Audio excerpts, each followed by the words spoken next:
Hello everyone and welcome to my channel codon 3। आज का ये topic 3 point mapping in Drosophila से जुड़ा हुआ है, जिसको मैंने क्लूग एंड क्यूमिन बुक से डिस्कस करने की कोशिश की है। This is all about a series of video. ये पूरा टॉपिक लगभग मैं 2 या 3 वीडियोस में लगभग मैं कम से कम 2 वीडियो तो लगेंगे, उसमें मैं कवर करने की कोशिश करूँगा। और आज का टॉपिक जो है वो बहुत छोटा सा एक पॉइंट है, जो एक स्ट्रैटेजी है। बेसिकली जब हम लोग 3 पॉइंट मैपिंग करना चाहते हैं तो उसके पहले पेरेंटल जनरेशन में किन किन चीज़ों का ध्यान रखा जाता है, what are the 3 criteria that must be made before executing any successful mapping in a Drosophila और एनी ऑर्गेनिज्म।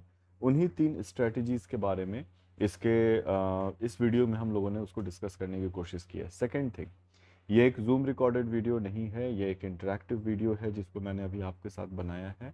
इसमें किसी भी पहले से चल रहे किसी भी क्लास का रिकॉर्डिंग आपको नहीं मिलेगा, इसके साइज से भी आपको पता चल जाएगा। तो चलिए स्टार्ट करते हैं। नाउ अब हम लोग देखने की कोशिश करेंगे कि कौन से 3 क्राइटेरिया हैं जो किसी भी सक्सेसफुल मैपिंग के लिए हम लोगों को 2 जीन्स के बीच में पहले स्टडी करना पड़ता है। इससे पहले कि हम लोग इस 3 क्राइटेरिया को एक एक करके देखें कि यहाँ पे एक्चुअली में हो क्या रहे हैं, प्रीवियस सेक्शन में हम लोग ऑलरेडी डिस्कस कर चुके हुए थे कि कोई भी 2 जीन अगर आपस में क्रॉस ओवर कर रहे होते हैं तो उनके बीच का रेट ऑफ रिकॉम्बिनेशन जो है, स्मॉल अगर स्मॉल भी लिखो तो इस दोनों के बीच का रेट ऑफ रिकॉम्बिनेशन उस चीज़ पर डिपेंड करता है कि इन दोनों जीन के बीच का डिस्टेंस क्या है और उससे रिकॉम्बिनेंट गैमिट बनने के चांसेस कितने ज़्यादा होते हैं।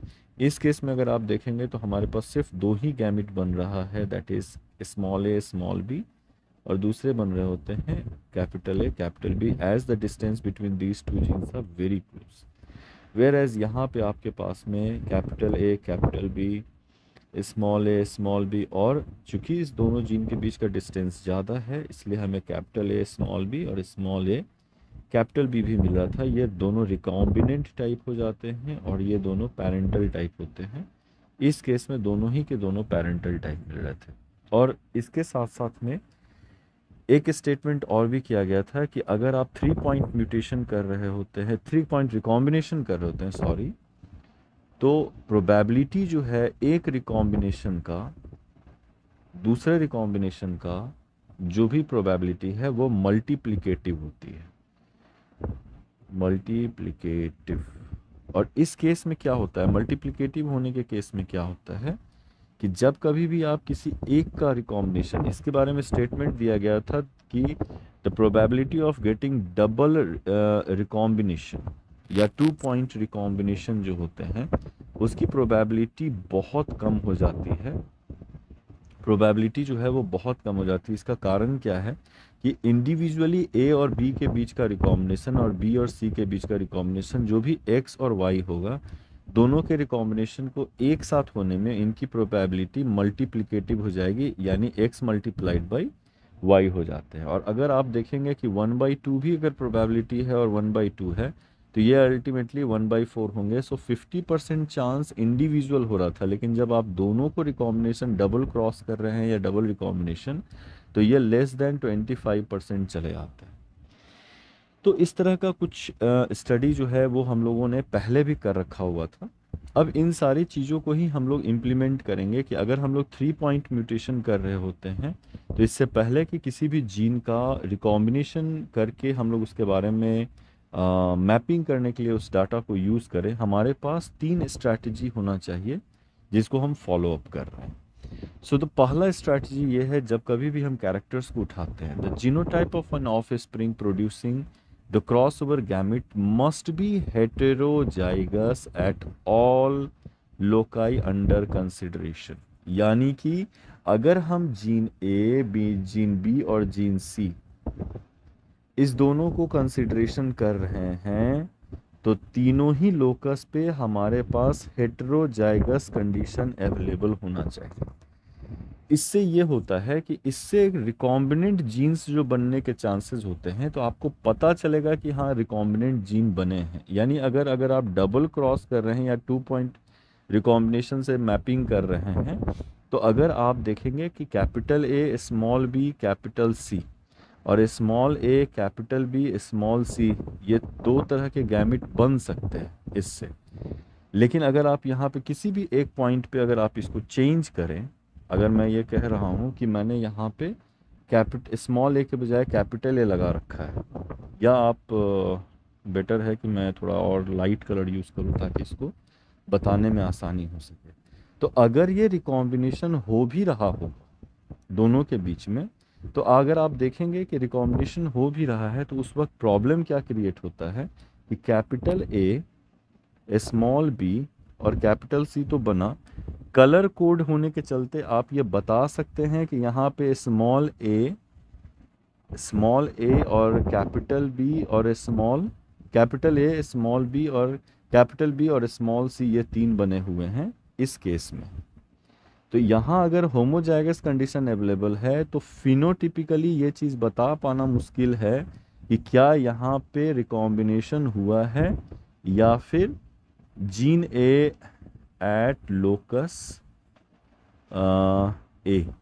ए पे अगर होमोजाइगस कंडीशन अवेलेबल है तो आप ये बता ही नहीं पाइएगा कि वहाँ पे किसी भी तरीके का रिकॉम्बिनेशन हुआ है या नहीं हुआ है। So this is what is problem. जो फर्स्ट स्ट्रैटेजी है कि अगर आप मैपिंग कर रहे हैं 3 पॉइंट्स को लेकर के, तो सबसे पहले सारे के सारे जीन्स जो हैं ऑल पॉइंट पे हम हेट्रोजाइगस होने चाहिए। होमोजाइगसिटी क्या करेगा कि आपको ये पता ही नहीं लग पाएगा जो गैमिट्स बने हैं उसमें वो क्रॉस ओवर गैमिट हैं या बाय डिफ़ॉल्ट जो पेरेंटल टाइप के गैमिट हैं वो वहाँ पे मिले हुए हैं।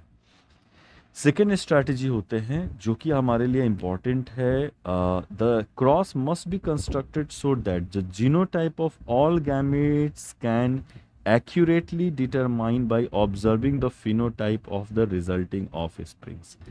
तो हम लोगों को क्रॉस का ऐसा डिज़ाइन करना है, चाहे वो 1 पॉइंट क्रॉस ओवर हो या 2 पॉइंट क्रॉस ओवर हो, कि इसके जीनोटाइप से ही हम लोगों का फिनोटाइप से ही हम लोगों के उसके जीनोटाइप का भी डिटर्मिनेशन किया जा सके। कोई उस तरह का डिस्टिंक्ट कैरेक्टर हमें उठाना है, चाहे आप एंटीना का साइज़ हो, ड्रोसोफिला में बॉडी का कलर हो, आई का शेप हो या साइज़ हो, उसके विंग का साइज़ हो, ये सब हमें ऐसा उठाना है कि अगर कोई कॉन्ट्रास्टिंग कैरेक्टर अवेलेबल है तो उसको देख करके फिनोटिपिकली पता लगाया जा सकता है कि दूसरे ऑफस्प्रिंग में ये चीज़ें घट रही हैं।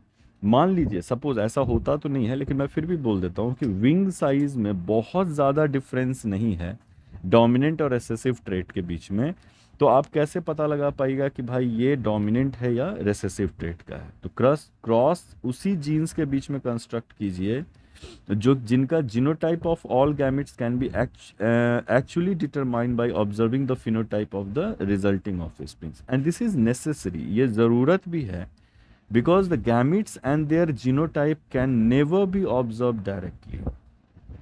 अगर मैंने बार बार इस चीज़ के बारे में बोला था कि अगर आप टॉल प्लांट आपके पास में है तो आप इसके बारे में गैमिट और जीनोटाइप नहीं पता लगा सकते, यानी टॉल प्लांट को क्रॉस कर रहे हैं तो आपको ये चीज़ नहीं पता चलेगा कि इसका बनने वाला गैमिट कैपिटल टी है या कैपिटल टी स्मॉल टी है।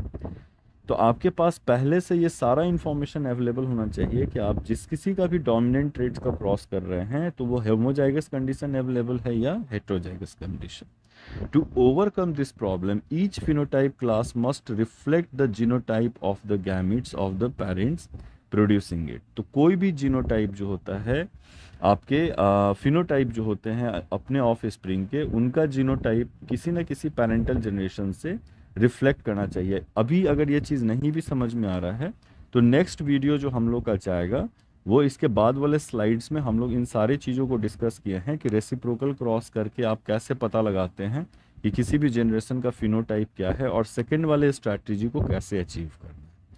तीसरा जो सबसे इम्पॉर्टेंट पॉइंट्स में से एक है, स्ट्रैटेजीज़ के सबसे इम्पॉर्टेंट पॉइंट्स में से है कि आपके पास में सफिशिएंट नंबर ऑफ ऑफस्प्रिंग्स होना चाहिए that must be produce the mapping experiment to recover a representative sample of crossover classes।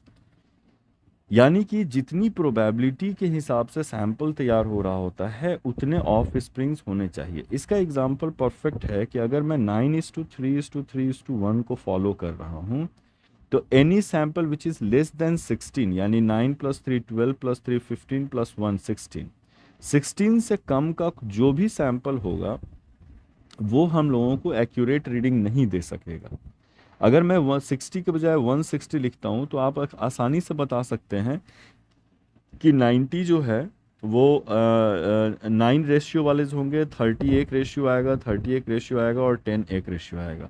इसलिए ये चीज़ें कही गई हैं कि sufficient number of offspring must be produced in the mapping experiments to recover a representative sample of all crossovers। तो ये 3 strategies हैं जिसमें सबसे पहला आता है कि जितने भी गैमिट अंडर अगर आप क्रॉस ओवर तैयार कर रहे हैं तो आपके जितने भी गैमिट्स हैं वो सारे लोकाई पे हेट्रोजाइगस कंडीशन में होने चाहिए। दूसरा, जो भी क्रॉस कंस्ट्रक्ट किया जा रहा है उसका फिनोटाइप उसके जीनोटाइप या फिनोटाइप सारे का इंफॉर्मेशन आपके पास अवेलेबल होना चाहिए कि उसका कौन सा फिनोटाइप है। जैसे एक्स लिंक्ड रेसेसिव म्यूटेंट्स हैं, ठीक है, और यहाँ पे हेमीजाइगस कंडीशन में वाइल्ड टाइप अवेलेबल हैं। तो ये सारे इंफॉर्मेशन आपके पास होना चाहिए। और तीसरा, आपके पास एक सफिशिएंट पॉपुलेशन होना चाहिए जिससे एक ओवरऑल क्रॉस का जो रेशियो है उसके बारे में आप पता लगा सकें कि ये किस तरीके से यहाँ पे रिवर्ट बैक करने में काम आ रहा है। So this was all about for today's. ये फिर अगले वाले वीडियो जैसे ही मैं अपलोड करूँगा उसमें आपको इससे रिलेटेड जो भी स्टडीज़ हैं वो वहाँ पे आपको मिल जाएंगी। वेट कीजिए अगले वाले वीडियो का जिसमें मैं सारे एग्जाम्पल्स के साथ में मैं उसको डिस्क्राइब किया हुआ हूँ। Thank you class.